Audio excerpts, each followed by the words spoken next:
नमस्कार मंडळी, मी प्रतीक्षा. स्वागत आहे आपलं नवीन एका व्हिडिओमध्ये. तर इथं पाहू शकतात, व्हिडिओच्या सुरुवातीला जो गंज दिसतो ना, तो पूर्ण असा साईनं भरलेला होता.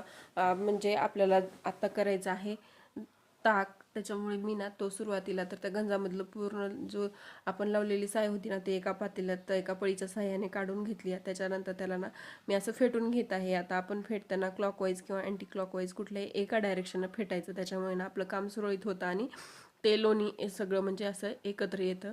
आता इथं मी 10 ते 15 मिनटं फेटलेलं आहे आणि त्याच्यानंतर त्याच्यावर असे तुपासारखे स्पॉट्स आले होते. तेव्हा मी समजून घेतलं की आपलं लोणी म्हणजे आलेलं आहे. त्याच्यानंतर मी त्याच्यामध्ये थंड पाणी टाकून घेतलं. आता उन्हाळा असल्यामुळे ना आपलं लोणी खूप फास्ट मेल्ट होतं आणि ते ना आपल्याला म्हणजे उरकतच नाही. सारखं ते असं त्या ताकामध्ये जातं. त्याच्यामुळे होता होईल तेवढं थंड पाणी टाकायचं, कारण की थंड पाणी टाकल्यानंतर ते सगळं एकजीव होऊन वरच्या तोंडाला येऊन बसतं. आता इथं मी सुरुवातीला तर पाणी वगैरे टाकून घेतलं. त्याच्यानंतर हाताने मी पाहिलं, लोण्याचा अंदाज घेतला किती प्रमाणात आला आहे. आता पूर्ण लोणी वरच्या कडीला आलं होतं आणि ताक ताक मात्र खाली राहिलं होतं. इथं पाहू शकतात मी पळीच्या साह्याने हलवत आहे.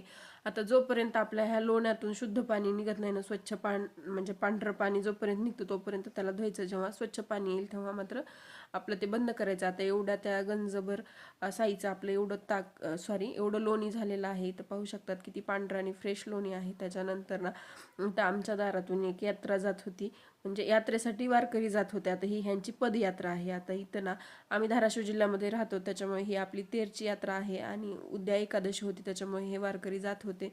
इथं पाहू शकतात पताका, विणा आणि टाळ गजरांच्या घोषामध्ये वारकरी जात होते. आता बघताना त्यांना खूप कसं तरी वाटायला लागलं, कारण की ऊनच एवढं वाढलेलं आहे ना कडाक्याचं. त्याच्यामुळे आणि ते सगळे वयस्कर लोक होते. पण चलो ठीक आहे, जिथं भाव तिथं देव असतो. देव त्यांना त्यांचं रक्षण करतो. त्याच्यानंतर माझं दुपारचं जेवण चालू होतं. दुपारच्या जेवणामध्ये आज बरेचसे मेनू होते, जसे की भजे, पापड, मुरकूल, चपाती, भाजी, जामून. त्याच्यानंतर दुपारचं जेवण आवरलं आणि डायरेक्ट मी संध्याकाळच्या जेवणाचा शूट घेतला. तर संध्याकाळी काही नाही, सिंपल अशी खिचडी आणि पापड होता. व्हिडिओ आवडला तर सबस्क्राईब करा.